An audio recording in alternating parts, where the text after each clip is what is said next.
He consistently ranks in the Forbes list of the world's wealthiest people.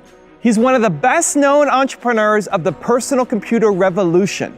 He's the second most generous philanthropist in America, having given over $28 billion to charity. He's Bill Gates, and here are his top 10 rules for success.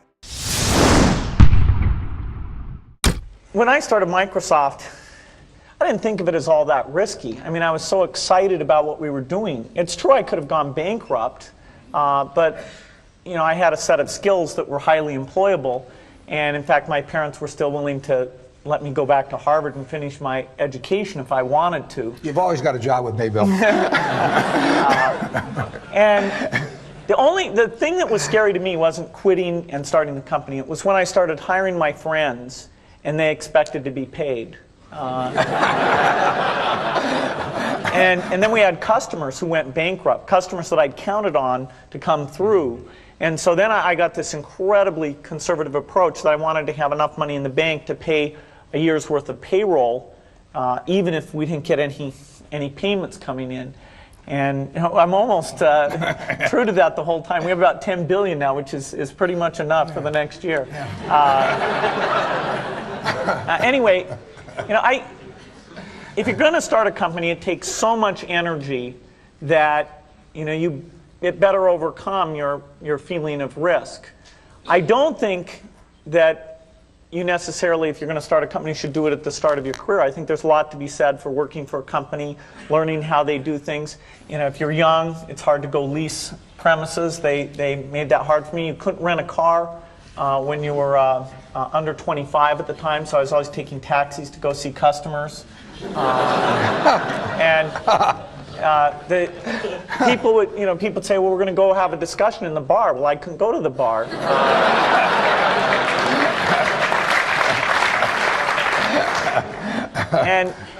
But you know, that's fun, because I'll tell you, when people are first skeptical and they think, oh, this kid doesn't know anything, then when you show them you've really got a good product and you know something, they actually tend to go overboard and they think, whoa, you know, they know a lot. Let's really do an incredible amount with these people. So our youth, at least in this country, was a huge asset for us once we reached a certain threshold. It is hard. It's hard to hire older people because they'll be a little bit conservative about whether they should come and take the risk. And it took 3 or 4 years before we could go out into the normal sort of employment pool. But those problems that come with starting a firm, you better think of those as part of the pleasure, part of the challenge that is part of the excitement. I want to thank Harvard for this honor. I'll be changing my job next year, and it will be nice to finally have a college degree on my resume. I applaud the graduates for taking a much more direct route to your degrees. For my part, I'm just happy that the Crimson called me Harvard's most successful dropout. I guess that makes me valedictorian of my own special class. I did the best of everyone who failed. But I also want to be recognized as the guy who got Steve Ballmer to drop out of business school.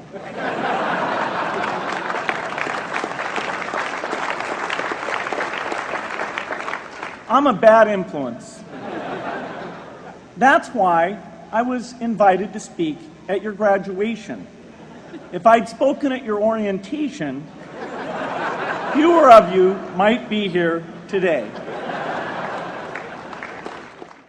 I'm in meetings a lot. My calendar gets very full with those, and then at night, after the kids have gone to bed, I'm on email a great deal. I get messages during the day. That's my chance to give long responses. And then over the weekend, I send a lot of mail as well.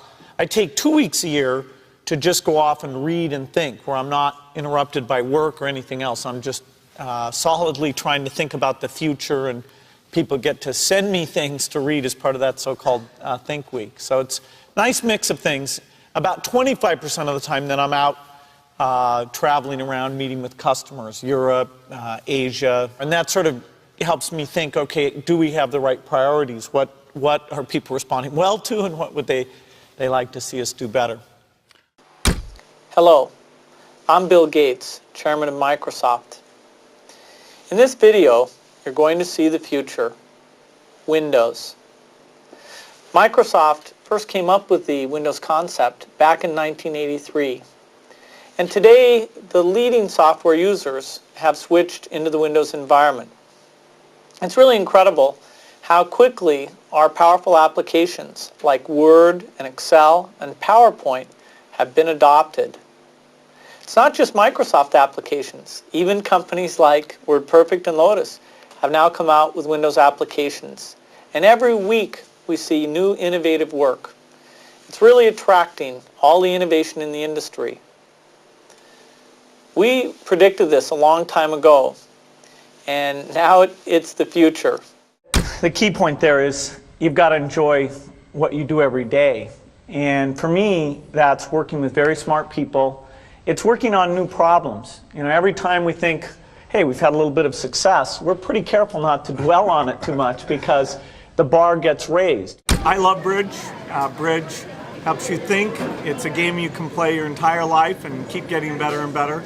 I think anybody who's good at bridge is going to be great at a lot of things. So I really encourage people to get involved, and I want to thank the people who've put things together for juniors.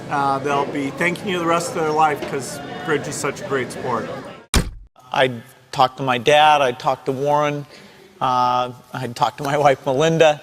So I have enough people that know me and actually know where my judgment isn't its strongest, where I might get overexcited about something or, forget to think about something. And so they're good at correcting, particularly Melinda, good at correcting whatever those blind spots are. And I think it's good to encourage your friends and advisors to really give them that license. I can go to a party and forget to say hello to various people or something. That's a very minor example of my blind spots. Not to the hostess. Melinda would help me do that. Yeah, she would, yeah. A small number of people that you can turn to on certain key things is a great asset. My best business decisions really have to do with picking people. Deciding to go into partnership with Paul Allen is probably at the top of the list. And then subsequently hiring a friend, Steve Ballmer. And having somebody who you totally trust, who's totally committed, who shares your vision and yet has a little bit different set of skills, and also acts as a check on you. Some of the ideas you come up with, you run by them because they're going to say, hey, wait a minute. Have you thought about this and that? And just, the benefit of sparking off of somebody who's got that kind of brilliance, it's not only made it fun, but it's really led to a lot of the success. So picking a partner is crucial. I had one habit that I developed when I was at college that was actually a very bad habit, which was I like to show people that I didn't do any work and that I didn't go to classes and I didn't care. And then at the very last minute, like 2 days before the test, I'd get serious about it. And people thought that was funny. That was my positioning, the guy who did nothing until the last minute. Then when I went into business, that was a really bad habit. And it took me a couple of years to get over that. Nobody praised me because I would do things at the last minute, and I tried to reverse to students I didn't think that highly of, who were always organized and had things done on time. I'm still working on it, but procrastination is not a good habit. Bill can change clothes in the car. So I'm going to challenge Bill Gates, my partner in Facebook, Sheryl Sandberg, and Netflix's founder and CEO, Reed Hastings.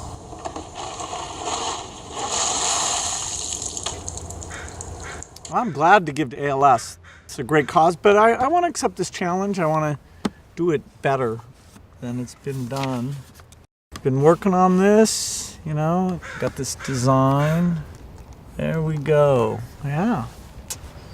It's going to be great.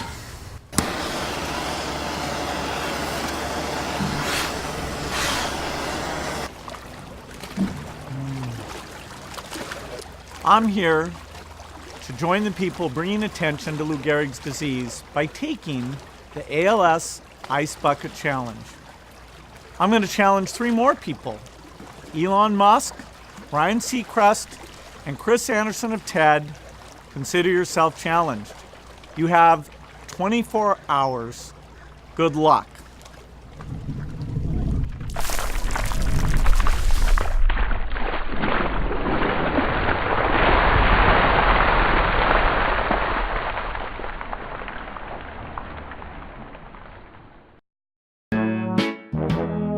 People, let me tell you about my best friend. He's a warm-hearted person who loved me till the end. Now, people, let me tell you about my best friend. He's a one-boy, cuddly toy, my up, my down, my pride and joy. People, let me tell you about him. It's so much fun, whether we're walking man to man or whether we're walking sun to sun, 'cause he's my best friend. Yeah, he's my best friend. La la, ba da da da ya, ba da da ya, ba da da ya. Is it true that you can leap over a chair from a standing position? It depends on the size of the chair. I'll cheat a little bit. Yes!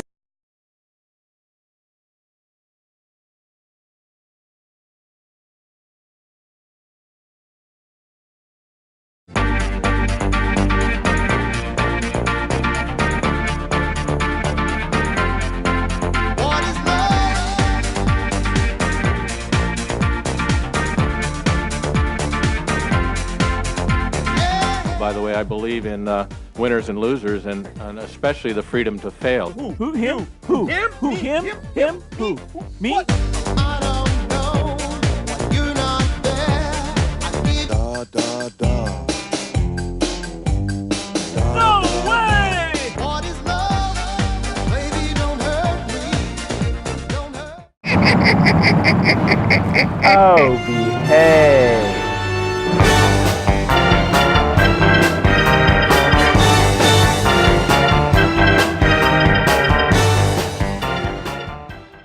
Thank you so much for watching. I made this video because a bunch of you guys were asking me to. So if there's a famous entrepreneur that you want me to profile next, leave it in the comments below and I'll see what I can do. I'm also curious to know what you think of Bill Gates as an entrepreneur and which of the 10 rules most resonates with you. Leave it below in the comments and I'm going to join in the discussion. Thank you so much for watching. Continue to believe and I'll see you soon.